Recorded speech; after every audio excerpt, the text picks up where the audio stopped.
Black Hollow deepens in its hold. Evelyn finds herself pulled further into Adrian's world, her science bending into myth as she learns the truths he has hidden for centuries. Nate, wandering the town's impossible streets, begins to unravel under its logic and silence. And Selene, patient, poisonous, circles closer, her devotion a knife disguised as love. What began as Evelyn's fieldwork has become a war of hunger, memory, and maw. Evelyn dreamed of rivers and teeth. A black current moved beneath ice, and something vast glided just under the surface, keeping pace with her pulse. When she woke, it was night again. Of course it was. And the lamp burned low in the corner, haloed by velvet shadows. Her throat ached where Adrian had bitten her. Her heart beat too fast, too proud of the rhythm it had stolen. The air itself had edges now. She could hear the wick of the lamp consuming itself thread by thread, the brush of fabric in the hall beyond the door, and insects' minute footfalls on the inside of the window pane. The world had grown too loud, too precise. He was there, as he always was. Adrian leaned against the window frame, sleeves rolled to the elbow. The posture was casual. The stillness was not. His eyes, green, predatory, tracked the tremor in her hand, the way a cat tracks the wing beat that gives a bird away. "You're listening," he said softly. "Good. You'll hear more soon. The mice in the walls, the moth on the curtain, the blood in my veins. Get out of my room." Her voice was smoke that wanted to be fire. He didn't move from the frame. He was simply at her side. In the next breath, so close she caught the iron in his exhale. "Your room," he echoed, amused. "Charming. Don't speak to me." She stood despite the tremor. Pride pinned her to the floor. "I won't leave you," he said. "Ever. You think it's cruelty. In time, you'll see it is mercy. You took my choice. Yes. No riddles, no apology. Just yes." It chilled her more than denial would have. He stepped back, giving her air without yielding a fraction of ground. She reached for her satchel on the chair, worn leather, familiar scuffs. The strap she had mended with dental floss in a motel 2 summers ago, and pulled out her field notebook. The buckle gleamed as if someone had polished it. That intimacy made her stomach tighten. She wrote at the top of a new page in neat clinical hand, "Black Hollow Predators. Taxonomy. Working." Adrian read over her shoulder without pretending it was a trespass. "Taxonomy," he murmured. "You'll try to pin me under a Latin name and a pinhead." "I'm a zoologist," she said. "We pin everything." His voice shed its silk and kept the steel. "Ask. Are you pathogen-based?" she said, pen steady by force. "Viral? Parasitic? Or are you a distinct clade?" "A clade," he said. "I am not diseased, not infected. I was born this way." "Pure blood," she said, because he had said it once, low and inevitable, and then refused to say it again. "Yes." He studied her, as if measuring how the word sat in her mouth. "My parents were as I am. Our bloodlines are few and old, some rotted with time, some adapted badly. We did not." She wrote, "Pure-born lineage, reproductive inheritance, non-viral, morphology, human-adjacent, predatory adaptations, longevity, regenerative blood, enhanced senses, strength.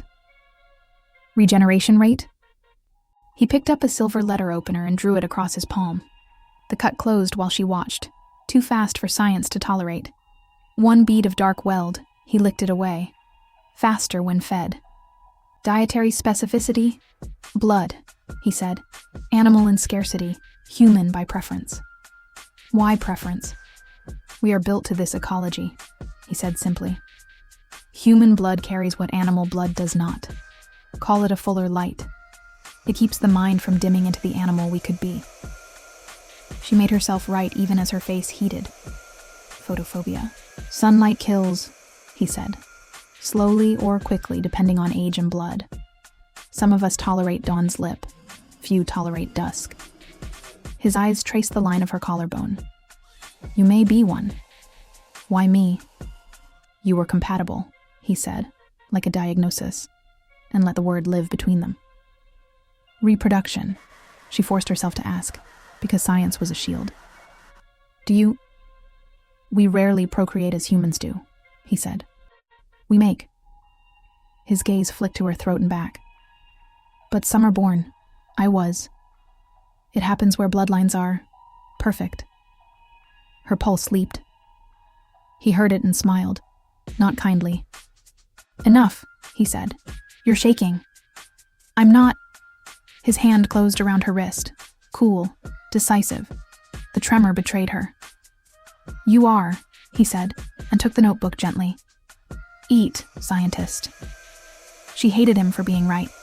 She hated how much her body wanted the glass he poured, and how the world steadied after she swallowed.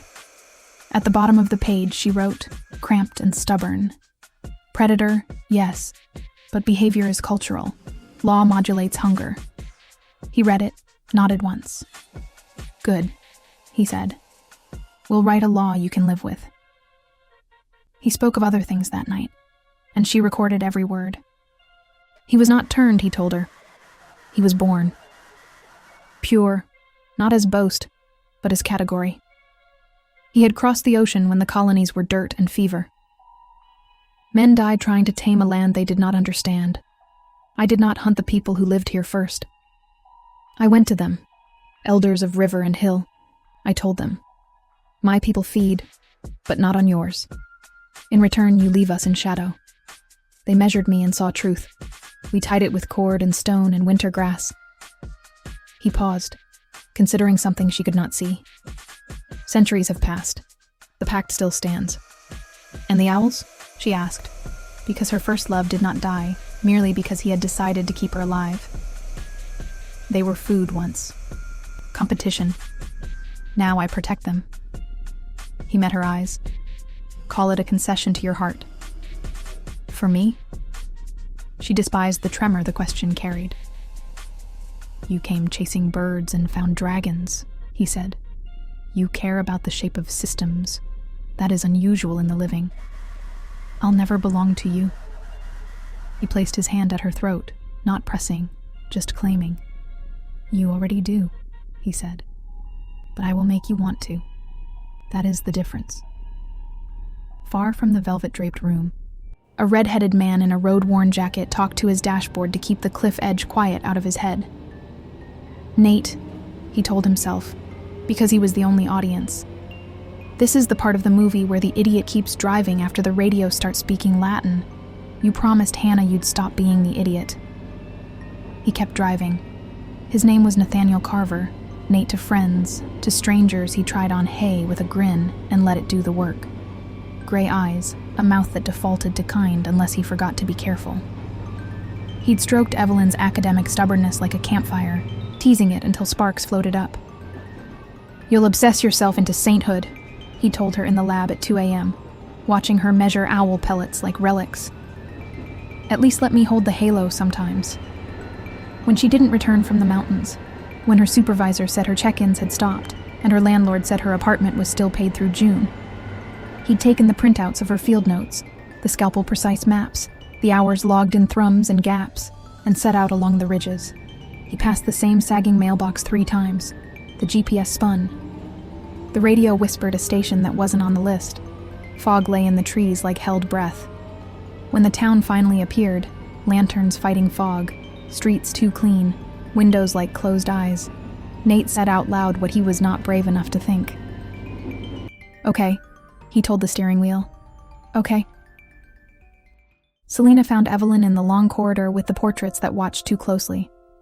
Selena never stalked when she could glide. She draped a wool shawl across Evelyn's shoulders, hands cool as coins. She looked like famine taught to waltz. Tall and narrow-shouldered, blonde hair braided and coiled like sun poured carefully, skin with the fragile brightness of paper held up to a candle. Her mouth was too red, a cut taught to smile. A pale crescent scar lived near her left jaw like a forgotten diacritic. Gray eyes with a glassy, pewter sheen, sometimes rimmed in an uncanny green, did not blink as often as courtesy requires. Rings crowded her slender fingers. Old gold, bone, a narrow iron band that remembered a vow. The gown was sable velvet fastened with bone toggles, The shawl's fringe was stitched with a thread that caught light like frost. In older parish rolls, they would have written her as Selene. Here they called her Selena, and the name fit like a blade in a sheath. "You'll catch chill," Selena murmured. "I don't think I can," Evelyn said. Selena smiled with her whole mouth and none of her eyes. Not from wind, perhaps. She began, as always, with a kindness. A glass at the moment Evelyn felt hers weaken. A door opened before her hand reached for the knob. A hint passed along to a servant that the lamp in Evelyn's room smoked when she wrote. And then the sermon, doled out in careful doses, as if to feed a fever without letting it break. "I was hungry," Selena said, walking with her slowly, like a patient circling a ward. "Not the hunger you know now, the worthless humankind. I was 13 in a plague year. The river stank of flowers because the dead made their beds there. I stole vinegar from the men who came to take the bodies. I stole bread. I stole anything not nailed to a saint." Evelyn listened, because there was something honest in the cadence, even if the content was meant to wound. "He found me in the vestry of Saint Artemis with a loaf under my dress. He did not ask my name. He did not save me. He told me to stop stealing from the dead. Then he took me to the ossuary and asked if I was afraid. I told him no. I was lying." Selena's lashes lowered on memory. "He put his wrist to my mouth. I gagged. He held me through it. And then," she smiled, "a terrible and holy thing. I was married. To Adrian?" Evelyn kept her voice flat. "To him," Selena said, as if it were sacrament. "He denies it." "He lies to himself," Selena said gently. "He is the only one he lies to." "Or you needed your God to be the beautiful one," Evelyn said, unable not to. "And you borrowed his face to make it bearable." For the length of a heartbeat, Selena's poise faltered. Then she laughed, delighted. "Sharp. No wonder he loves you." "Do you know what I love? His restraint. He could make an altar out of red. Instead, he keeps a house. He could rule a continent. He keeps a town safe. He is order. He is the shadow that does not falter." "And what do you hate in me?" "That he wants you," Selena said plainly. "That he enjoys your defiance. I gave him obedience and he admired it. You give him a war and he adores you." The coven warned her. Selena, as often as Evelyn. A seamstress with ash under her nails whispered, "Do not touch her. He will not forgive." An old man who smelled of wintergreen said, "He has killed for less." A boy with starved eyes muttered, "She is his. That is the only law that matters here." Envy is deaf. Kindness is sometimes a weapon used to measure the exact shape of a throat. Nate took the key from the innkeeper without earning a word. Brass tag, room 3. The hallway was longer than the building. The carpet swallowed his bootsteps like a mouth. The bed sagged as if it had been sleeping for someone else. At dawn, if it was dawn, he woke to find the curtains drawn, though he remembered leaving them open. The breakfast put in front of him steamed, looked plausible, tasted like paste turned to ash. He ate anyway. He wrote neat lines inside a cheap spiral notebook to keep the distance between his thoughts and the room. Day 1, lanterns lit at noon, innkeeper blink count, 0. Day 2, radio sings in a language I don't know, roads loop to the same mailbox. Day 2, night, dream of Evelyn, mouth red, not hers, woke to curtains shut, locked from outside. Day 3. People say the bride as if it's a weather report. By the time he stepped into the street and she turned the corner, hair pulled back, eyes bright as if fever had learned to control itself, Nate had bitten through the soft part of his cheek with swallowing unsaid things. "Eve," he said. The nickname leapt like a reflex. "Jesus, are you okay?" She froze. The smile she pulled up was one he had seen in the lab when a donor wanted to underfund an endangered species but buy a plaque. "Nate, what are you doing here?" "What am I?" He laughed because the alternative was something like sobbing. "You vanish with the most alarmingly detailed notes I've ever seen. Your supervisor says you stopped checking in. Your maps stopped making sense. So I came. It's what people do." "You shouldn't have," she whispered. "Too late." He found the grin because it was armor, and I'm stubborn." A shadow untied itself from the fog. "Dr. Carver," Adrian said, "you took your time. You know my name." Nate didn't make it a question. The hair at his nape had moved to attention and stayed there. "I know many things," Adrian said, fond as a knife. And then to Evelyn, without looking away from Nate. "Thank you for caring for my wife when she belonged to the daylight." Nate almost laughed again because it was ridiculous, and then didn't because nothing was. "You're what?" Evelyn's mouth trembled. "Adrian." "My wife," Adrian said, tasting each word like a vintage. "We married by blood." Nate kept the grin, because if he let it go, the whole house might hear his heart. "I don't think that's a thing, but congratulations," he said, like a man who had not been handed a sentence. Adrian smirked and looked at Evelyn. "I like him. He's inconvenient." Evelyn watched him leave, which bothered him, but killing him would cause an investigation. It was then his beloved said to him, "Thank you for not killing him." He replied, "I do it for you, but also, I don't want an issue with men in matching uniforms and shoes." She said, "And there it is." He replied, "And there it is, and you are mine, and mine alone." The house did not throw locks without reason. It closed quietly, like a parent who knows the child will try the windows too. Letters from Evelyn's supervisor arrived only when Adrian handed them to her. Messages she typed balanced on the edge of sending until he permitted them to fall. When she accused him of interference, he looked at her as if she had asked him to stop breathing. "Every door here opens or closes because I say so," he told her in the winter garden, frost whitening the dead roses until they looked like bone. "You'll be safer if you accept that." "I'm not a child," she said. "You are mine," he said. "That includes safety." Hate and heat braided under her skin in equal parts. She wrote in the margin of her notebook, "Predator dominance, learned behavior, threshold between protection and control thin as tissue." Then she tore the page out because she had written Adrian in the place where the subject should have been system. Later, she found the scrap slid back between her pages with tidier edges than her fingers would have made. He missed nothing. He was more aggressive in the days that followed, as if something had tightened a wire in him. He did not ask whether she wanted him beside her. He simply was. He took her mouth when she turned to argue, laughter dark in the shape of it when she gasped. He liked her wild.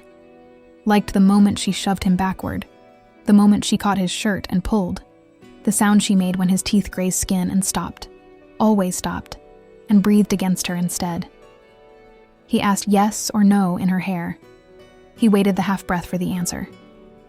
Most nights it was yes. Some nights it was no. Those nights he cursed softly and grinned like a sinner and found other ways to write her name on the walls of her own body. She marked him because it made something that felt like law out of choice. The crescent of her teeth at his shoulder, fingerprints at his hips like a cartographer's press. He wore the marks with the quiet pride of a man allowed to be claimed. When she needed blood, she went to him. He offered wrist or throat depending on how steady she was. Afterward, he sat with his head bowed, eyes half closed, breath unsteady like a penitent who had discovered the pleasure in confession. "You make me honest," he said once, looking up through lashes like he hated admitting it. "I dislike it, and I want more." "Greedy," she said, and pressed her mouth to his to taste how greed sounded there. "Me too." Adrian taught her limits and watched her violate them safely. He dragged her into light as far as she could stand it and back into shade before it hurt. She learned where dusk bit and did not devour. He watched like a man making notes he might swear he'd never taken. While Evelyn learned the new borders of her body, Nate learned the town. Every path circled back on itself. Every question met eyes that looked just past him, and lips that thinned as if someone had told a joke in a different room. He tried to drive out once, and the road stretched on forever, then folded him back like paper to the same mailbox, the same pothole with the same bottle cap winking in its belly. The innkeeper slid dinner to him precisely at 7. When he lifted the lid, the steam smelled like someone else's memory. He carried on a brave conversation with his notebook. Day 4. Morning stuck at dawn. Day 5. Two women whisper the bride as if it's a title. Day 5, night. Footsteps in the hall that never reach the end of the corridor. My door handle tested back. He added a sketch of a lantern with its flame trapped inside, and beneath it wrote, "Evelyn, where are you inside this?" Selene found him on the hotel steps on the second evening and sat beside him without asking, perfume like violets pressed under snow. "You look lost," she said. "I am," he admitted, "because sometimes the only power left is telling the truth." "Come," she said, rising. "Eat with me." The dining room had never hosted laughter. Candlelight licked the walls as if testing the paint. A woman with hair like poured ink set a plate before him and nodded as if he had passed a test by being hungry. Selena's questions were affectionate shapes with hooks in them. Why nocturnal birds? Why quiet towns? Do you love Evelyn? Does she love you? "We were talking," he said. "We were going to talk more when she got back." "She will not go back," Selena said, and laid her hand over his. "You are handsome, loyal. Make a different home." "I'm not your toy," he said, gently but with steel in it. Her smile thinned. She stood so close the candlelight made points of her teeth. "He will crush you," she said pleasantly. "He will erase you until you wonder if you were ever a man at all." "Good thing I have an ego that floats," Nate said, because fear made him flippant. It was the last thing he had to throw like a stone at a window. Adrian arrived as if the dark had decided to offer him up. "Is this where I am meant to be jealous?" he asked, amused, and Selena's sweet smile curdled. "I'm protecting your house," she said. "You are advertising your boredom," he replied. "Don't touch him." "He doesn't want me," she said. "Good," Adrian said. "Consider your strategy failed." He didn't look away from Nate. "Go to bed. In the morning you will leave." The morning, when it came, was pale and unconvincing. The clock said 9. The light argued dawn. Nate paced until the floorboards learned his pattern. He tried the doors that had opened last night and found them stubborn. He walked outside, and every street was the same street. He began to talk less to the notebook and more to the walls. He did not run, because running felt like trying to outpace a storm by standing still. The Coven's women met in a room that smelled of ironed linen and secrets. It was not a formal council. It was what happens when long memory sits down with hunger and decides to make a calendar out of it.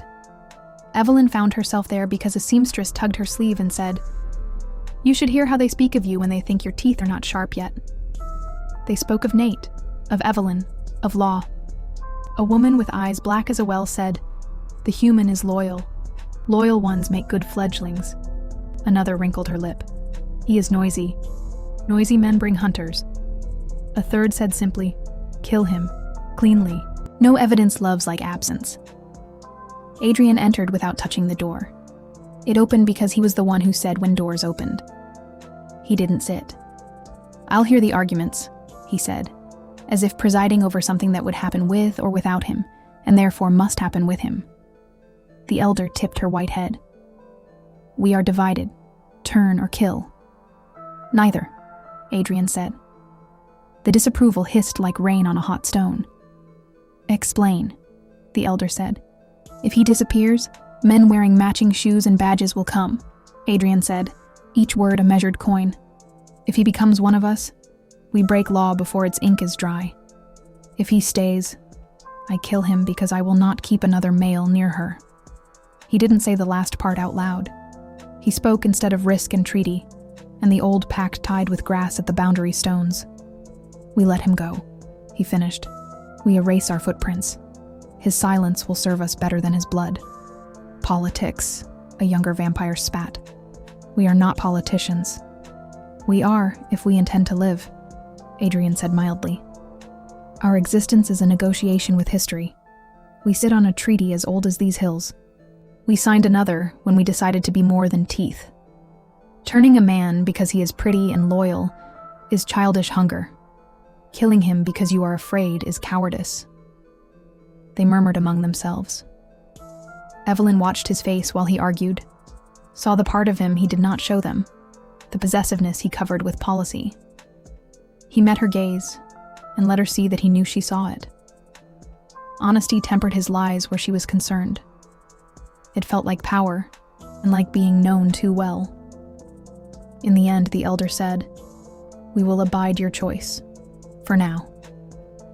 They tongued the word for like a stray seed in a tooth. Nate's nightmares developed logic. Footsteps timed with his heartbeat. A door that opened onto the same room. Laughter that seemed to come from inside a glass. He began to keep a tally of hours he could swear past, and days that collapsed into the same bruised dawn.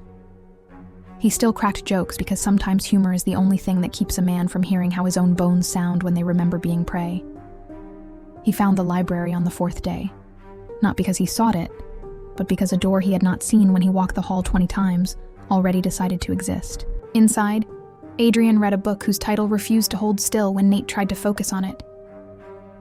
"You like keeping people trapped," Nate said, "because grief and terror make conversationalists of us all." Adrian looked up with theatrical patience. "Trapped? No. Contained." "That's the same thing." "Not quite. A cage implies punishment. This is preservation." "Of what?" Nate asked, though he already knew the answer would not make him feel sane. Adrian considered him the way a teacher considers a student who has not yet realized the test has already begun. "You tell me. You've been watching." "It's not natural," Nate said, and wished he had said something grander. "No," Adrian agreed. "It isn't." The simplicity was worse than denial. Nate felt the floor learn his weight and become complicit with gravity. He held onto his notebook like a relic and told himself that knowledge had saved worse men than him. Adrian smiled, something terrible in the tenderness of it. "Keep learning, Dr. Carver," he said. "I'm interested in how long it takes you to understand." He left the room without closing the book. The pages turned themselves once and settled. Nate took a breath and tasted iron because the air had a memory, and it was not his. Selene kept preaching to Evelyn, and the doses grew shorter, sweeter, more poisoned. "I warned you when you came," she said, smoothing the shawl at Evelyn's shoulder, like a mother who has decided loving is something you do with a knife in your hand. "I thought you would leave. You stayed. Now I will saw through the hinge of what he loves and see if the door falls." Other vampires said the thing out loud everyone understood. "Do not touch her. He will break you into a warning so clean the floor will reflect it." Selene smiled as if it were a blessing. Evelyn had learned enough to be afraid and enough to be arrogant. "You love him," she said. "I understand that. You hate me because he loves me. I understand that too." Selena's eyes warmed. "Oh, little scientist. You think love is tidy because you hunger for tidy things. Love is not tidy. It is a river in flood. The banks are an insult to it. You remember your plague year because it is the year you stopped being afraid of starving," Evelyn said. "You don't know how to starve honestly anymore. You only know how to call hunger holiness." Selena laughed and kissed Evelyn's cheek. It felt like a death sentence folded into paper and tucked under a door.